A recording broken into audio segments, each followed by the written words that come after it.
My name is Elaine Marsh, 56 years old, and I have spent more than half my life turning algorithms into lifelines, quiet equations that kept delivery trucks from colliding, planes from circling, and supply chains from snapping. For 28 years, I gave my mind to Crosstech. Today, they were giving me a glass of champagne and a folder. The boardroom smelled faintly of citrus polish and triumph that wasn't mine. Cameras from the internal PR team clicked softly, trying to capture the moment. My boss, Daniel Cross, leaned back in his leather chair, voice smooth as oil. "Sign here, Elaine. All your benefits are guaranteed." He pushed the folder toward me with the same ease he once used to congratulate me for saving his company during the shipping crisis of 2018. Now, his eyes slid toward his son.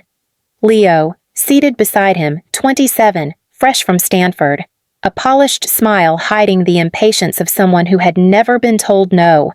"You're at the age," Daniel said lightly, "and Leo's a perfect fit for the role. You'll still get full recognition. Of course, we'll call it a legacy transition." Legacy. Such a beautiful word for erasure.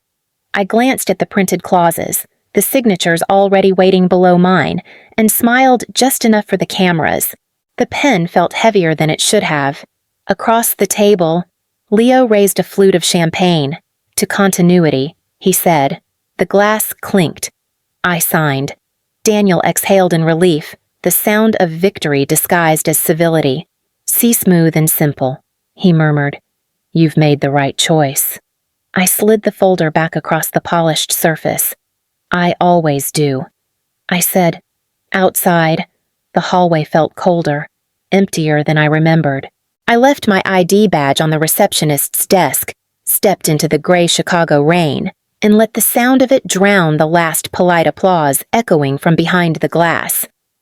24 hours later, my phone lit up with missed calls. Then came another and another. In a quiet cafe across the river, I sipped coffee and watched the city move like a living grid. Somewhere downtown, Daniel Cross was shouting into his phone, his voice shaking through the speaker. "This is ridiculous," he roared. "I'll sue you." I stirred my coffee, calm as the rain, and waited for what would come next. 3 weeks before the signing, Daniel called me into his office. It was after 7 in the evening. The rest of the floor was dark, except for the skyline bleeding orange across the windows. He poured himself a drink and smiled like we were old friends. Not employer and employee.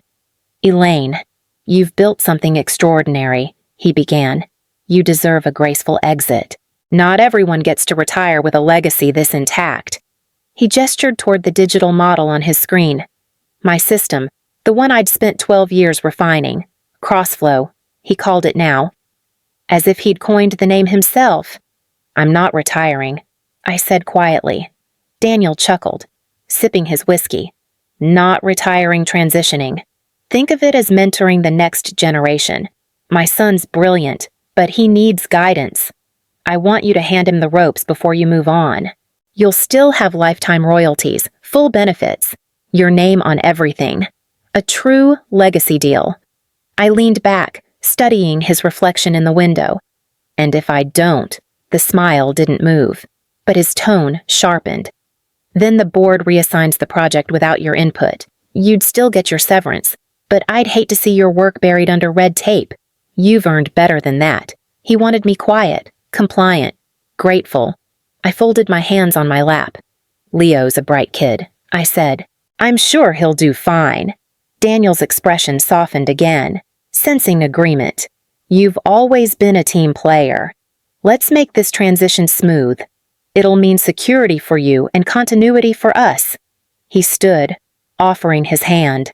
The gesture looked generous, almost fatherly, but the weight behind it was a warning. I shook it anyway, feeling the cold precision in his grip. As I left his office, the elevator doors reflected both of us for a brief second, his satisfied smirk. My unreadable face. I said nothing, because silence was the only language he still respected. By the time the doors closed, I already knew what I would do. That night, I spread the documents across my dining table, the same table where I had once graded my daughter's math homework and balanced the company's impossible budgets. The silence felt sharper than any argument Daniel could have thrown at me. The first page was all flattery in recognition of exemplary service, in gratitude for decades of innovation. By page 3, the words turned colder transfer of intellectual property, complete relinquishment of rights, effective immediately.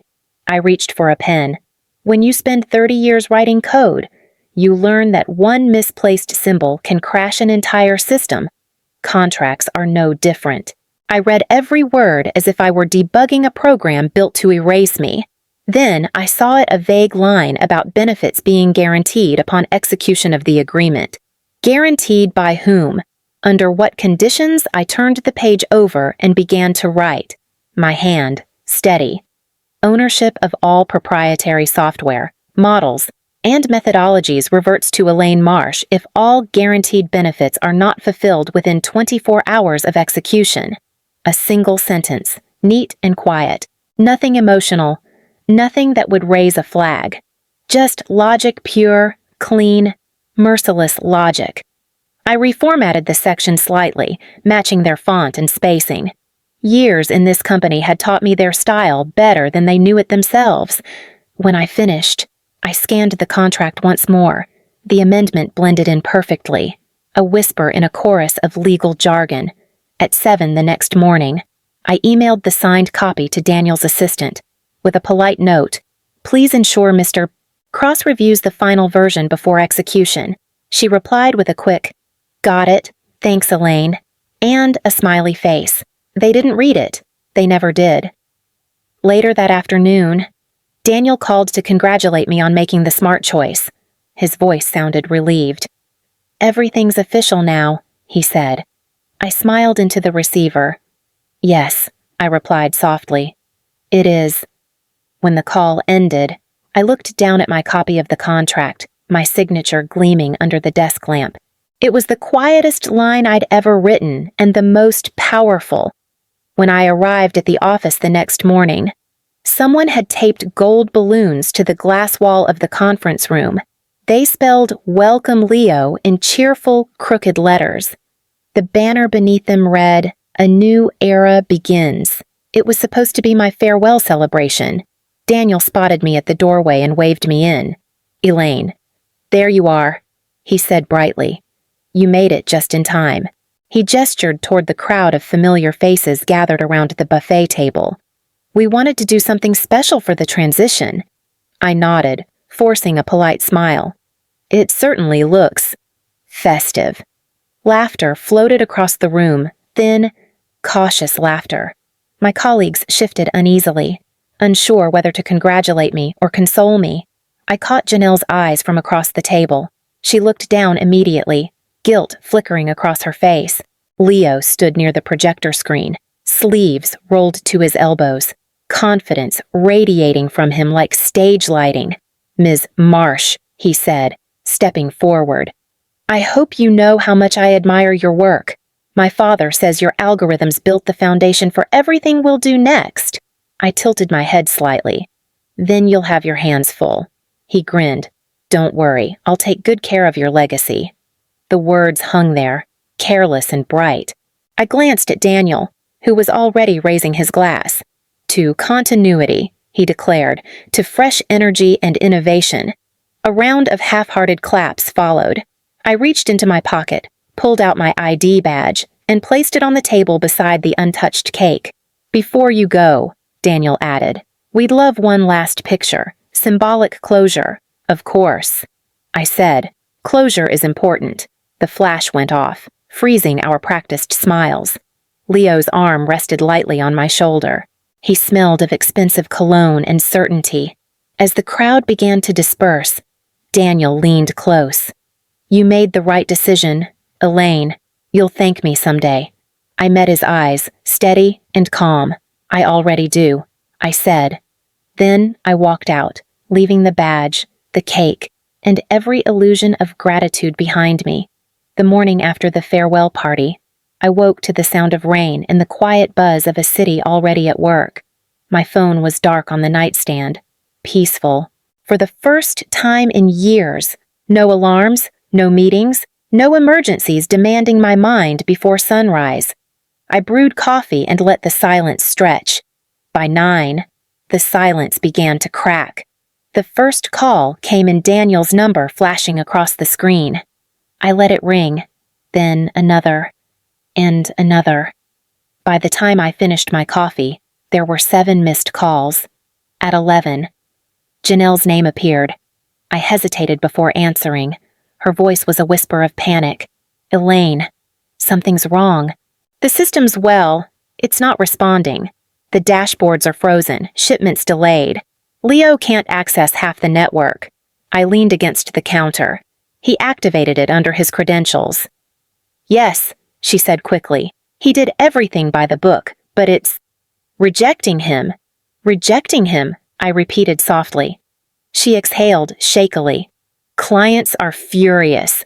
Daniel's in his office yelling at everyone. He keeps asking if you changed something before you left.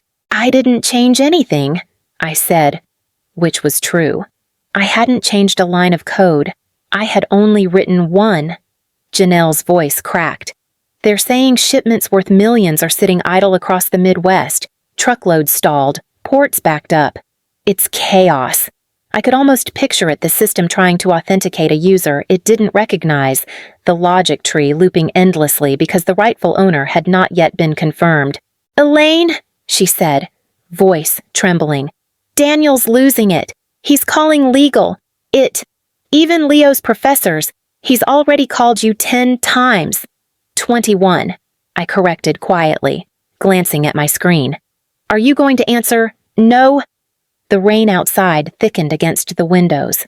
I stared at the city below, the roads threading through mist like veins pulsing under skin. My system was doing exactly what it was designed to do, protect itself from unverified interference. Janelle waited for me to say more, but I simply ended the call. Then I turned my phone face down and let it keep ringing. By midday, the storm inside Crosstech was louder than the one outside. I wasn't there to see it, but Janelle later told me how Daniel's voice carried through every floor, conference room. Now he had barked. I imagined him pacing before the wall of windows. Tie loosened, the veneer of composure stripped away. Across from him sat Martin Feldman, the company's senior legal counsel, methodical, cautious, allergic to drama. The contract I had signed lay open on the table, the last page trembling slightly in Daniel's grip. She tricked us, Daniel snapped. She hid something in here. Martin adjusted his glasses, scanning the paragraph for the 10th time. Not hidden. Sir, it's right here. He tapped the final line with his pen. Transfer is contingent upon fulfillment of all guaranteed benefits within 24 hours of execution. That's the clause. Daniel's jaw tightened. That wasn't in the original draft. It was in the version you signed. Martin replied evenly. The digital record confirms it. She forged it. Martin looked up, unblinking. No, sir. The metadata shows your assistant uploaded this version at 7:03 a.m., and both parties signed electronically. There's no forgery. Across the table, Leo fidgeted in silence, his confidence leaking away like air from a punctured tire. So, what does that mean? He asked quietly. It means, Martin said, folding his hands, that ownership of the system never transferred, since the guaranteed benefits were not fulfilled within the time frame. The intellectual property automatically reverted to Ms. Marsh. Daniel slammed his palm against the table. That can't be legal. It's perfectly legal, Martin said, his tone almost gentle. She didn't trick you, sir. She just read the contract you didn't. For a long moment, no one spoke. The only sound was the steady patter of rain against the glass. Finally, Daniel muttered, Get her on the phone. She's not answering, Leo said. Daniel turned toward him slowly, his face pale and hard. Then find a way to make her. But somewhere across the river, my phone remained silent, turned face down beside an empty coffee cup. By the next morning, Leo had locked himself in the operations lab. Screens flickered across the glass walls, each one displaying red alerts, access denied. Authorization failed. The system pulsed with warnings like a heartbeat out of rhythm. Janelle told me later how it unfolded, but I could picture every second of it. Leo sat hunched over the main console, jacket off, hair disheveled. "Run the override again," he barked at the techs. One of them hesitated. "Sir, it's already been executed 6 times. Then make it 7. His voice cracked. She must have left a back door or something. She sabotaged this Janelle, standing in the doorway with a tablet clutched to her chest, spoke softly. She didn't sabotage anything. Leo spun toward her, eyes bloodshot. "You worked for her, didn't you? You must know what she did." "She didn't do anything wrong," Janelle said, walking in. "Look." She placed the tablet on the console and opened the internal version control logs. Lines of code scrolled by, each marked with timestamps, signatures, and authorship records. Every single entry read the same E. Marsh. Leo stared, blinking fast. "That's impossible." She wrote the foundation, every adaptive branch, every failsafe. "It's not rejecting you because it's broken. It's rejecting you because it doesn't know you."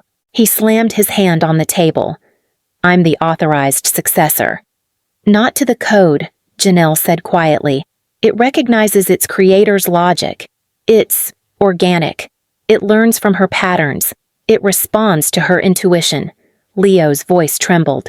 "So what am I supposed to do? Call her, beg her to unlock it?" Janelle didn't answer. The monitors glowed around them, flickering with endless red alerts, the digital embodiment of panic. Leo sank into the chair, fingers pressed against his temples. "She knew this would happen," he murmured. "Maybe," Janelle replied. "Or maybe she just built something that only works when it's in the right hands." Across town, I sat by my window, the sound of rain steady against the glass. Somewhere deep inside my system, my name was still pulsing alive and untouchable. Daniel finally reached me on a gray afternoon. His assistant's number flashed first, then disappeared, replaced by his direct line. I answered on the 3rd ring. "Elaine," he began, his voice clipped and tight. "We're past courtesy now. You've created a mess. Crosstech's entire network is at risk, and you're legally responsible." "I'm not," I said simply. He exhaled hard, forcing calm. "Our lawyers are preparing to sue. You tampered with company property, intellectual theft, breach of contract, the works. Unless you fix this today, I'll take everything you own." I almost smiled. "You might want to read the contract again before threatening me with it." A pause. "What the hell does that mean?" "Meet me in person," I said. "Bring your legal counsel. I'll bring mine." That evening, the boardroom looked different. The arrogance had drained from its walls. Daniel sat at the head of the table, face pale, hands tight around a folder. Martin Feldman, the corporate attorney, was beside him. I placed my copy of the signed contract between us. "Page 9, I said softly. "Clause 14. Transfer is contingent upon fulfillment of all guaranteed benefits within 24 hours of execution. Since that never happened, benefits unpaid. Pension incomplete, the ownership reverted to me automatically." Martin flipped through the pages, his brow furrowing. "She's correct," he murmured. Daniel's voice rose. "You added that after the signing." "No," I replied, sliding my laptop forward. "Here's the time-stamped version your office received before you executed the deal, sent from your assistant's address at 703A, Mem, the day of signing, verified metadata, verified server trail." The room went silent except for the hum of the overhead lights. One of the board members spoke first. "So, legally, the system belongs to her." "Yes," Martin said, "and all derivative code linked to it." Daniel leaned back, defeated. "You planned this. I prepared for it." I corrected. When I left, the hallway felt lighter than it ever had before. By the time I reached the elevator, My phone was already buzzing messages from clients asking when we could resume operations, this time under my name. 3 days after the meeting, I filed the paperwork. Marsh Systems, LLC. It felt strange seeing my name in bold on the legal header, ownership unshared, uncontested. The next morning, I called Janelle. "You're free of your contract now," I told her. "If you want to stay at Crosstech, I understand. But if you want to build something real, I could use someone who knows where the cracks are." Her answer came without hesitation. "When do we start by the end of that week?" We rented a small floor in a brick building near the Chicago River. It smelled like dust and possibility. I didn't need corner offices or expensive artwork, just a handful of people who believed in precision more than politics. The first call came from one of Crosstech's biggest partners, a distribution firm I had worked with for years. The director's voice was crisp but warm. "Elaine, we've reviewed the news. If your system is operational, we want back in under your banner. It's already running," I said. By noon, 2 more contracts followed. Within 48 hours, Marsh Systems had secured every major client Crosstech once bragged about. There were no press conferences, no dramatic unveilings, just quiet competence. Still, someone from the Chicago Business Journal reached out, requesting a statement. I wrote it myself 5 sentences long after decades of innovation under Crosstech.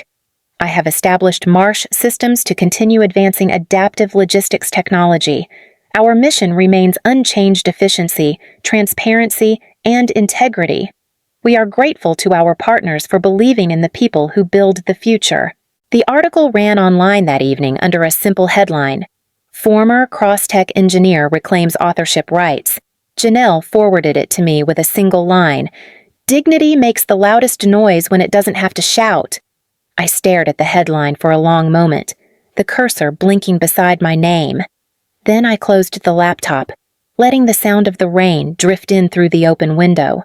The city outside kept moving, guided quietly by a system that finally knew who it belonged to. It had been 6 weeks since I left Crosstech behind.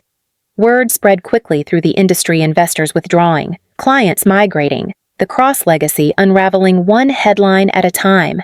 I didn't celebrate. I didn't need to. Every morning, I walked along the Chicago River before heading to the new office. The city moved the way I had always imagined it could: fluent, balanced, efficient. My system no longer bore someone else's name. It simply worked, as it was meant to. That afternoon, I sat in the small cafe on the corner, the same place where I had ignored 21 missed calls. The barista knew my order now: black coffee, no sugar. I opened my laptop, answered a few client messages, and watched the rain slide down the glass. The phone buzzed beside me. The name on the screen froze me for a moment. Daniel Cross. I let it ring once. Then again. The sound was softer than I remembered, almost tired. On the 3rd ring, I answered. "Elaine." His voice was hoarse, stretched thin. "I thought you should know. We're closing the Chicago office. Investors want out. Leo's moved to Los Angeles." "I see," I said. He hesitated. "I underestimated you." A pause, then quieter. "You could have destroyed me completely. I didn't have to," I said. "You did that yourself." He gave a small, broken laugh. "You always were the calm one." "Calm doesn't mean weak," I replied. "No," he said slowly. "It doesn't." The line went silent. For a moment, I heard only the rain. Then he spoke once more, barely above a whisper. "Goodbye, Elaine. Goodbye, Daniel." I ended the call, set the phone face down, and watched as the notification light blinked once, then faded. Outside, the traffic lights shifted in perfect rhythm across the river, a silent symphony of movement I knew by heart. I took a slow sip of coffee and let the city breathe. When I finally looked back at my phone, the screen was dark, the last trace of Daniel gone. It didn't ring again.